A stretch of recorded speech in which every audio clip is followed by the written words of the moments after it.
Hello everyone, and welcome to our fourth speech of the class. Before I begin, I need to let you know where most of the information I'll be talking about tonight can be found. If you go to the 122nd Fighter Wing homepage under the History section, most of the information can be found there. The rest of it can be found if you just Google United States Air Force History.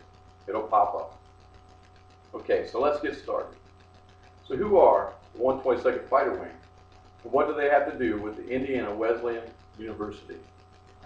Well, hopefully in this informative speech I'm going to give you, I will be able to answer these two questions. But first, I feel it's necessary we need to do a little history and background on the United States Air Force.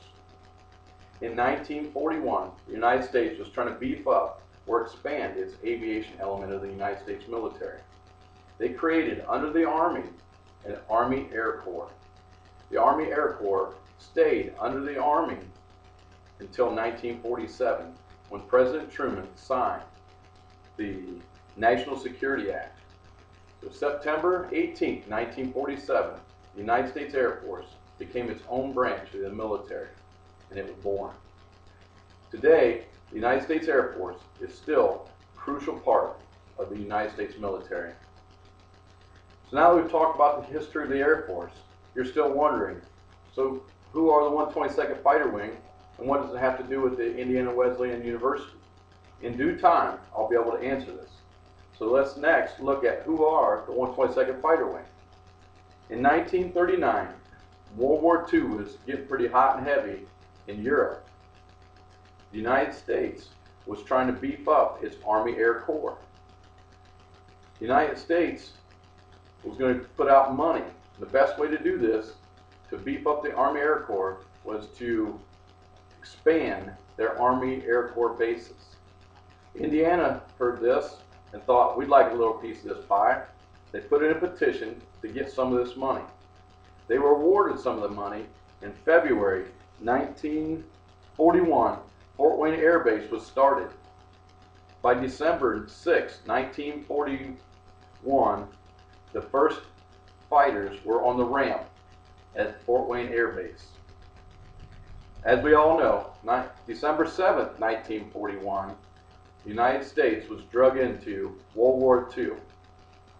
The original name of Fort Wayne Air Base was the Fairfield Air Army Base.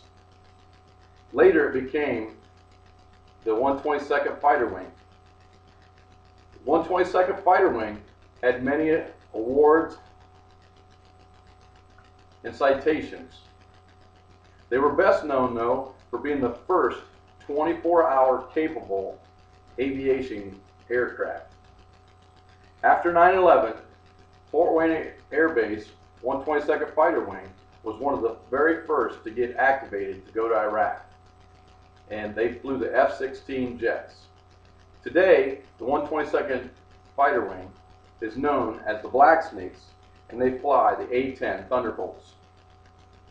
Okay, so we looked at who are the 122nd Fighter Wing, and you're still wondering who or why, what they have to do with the Indiana Wesleyan University. Well, I'm going to get to that. The United States put all this money into making the Army Air Corps larger. Fort Wayne was one of the bases that got the money. I already said this. So the Fort Wayne Air Base, with all the citations and everything that they've done, is a very proud and heritage-rich base. Something that the Indiana Wesleyan University and the state of Indiana should be proud of. Proud of not only the citations and everything they've done, but proud because the Fort Wayne Air Base 122nd Fighter Wing helped put Indiana on the map. So, Indiana 122nd Fighter Wing, the members are just like you and I. They go to school, they go to college, Indiana Wesleyan University, and they go to work. They have families. But they're the 1% of the population, the citizens, that when called, they go do our nation's business. So at the drop of the hat, they go into harm's way. Hopefully, I've answered who the 122nd Fighter Wing are, and what it has to do with Indiana Wesleyan University.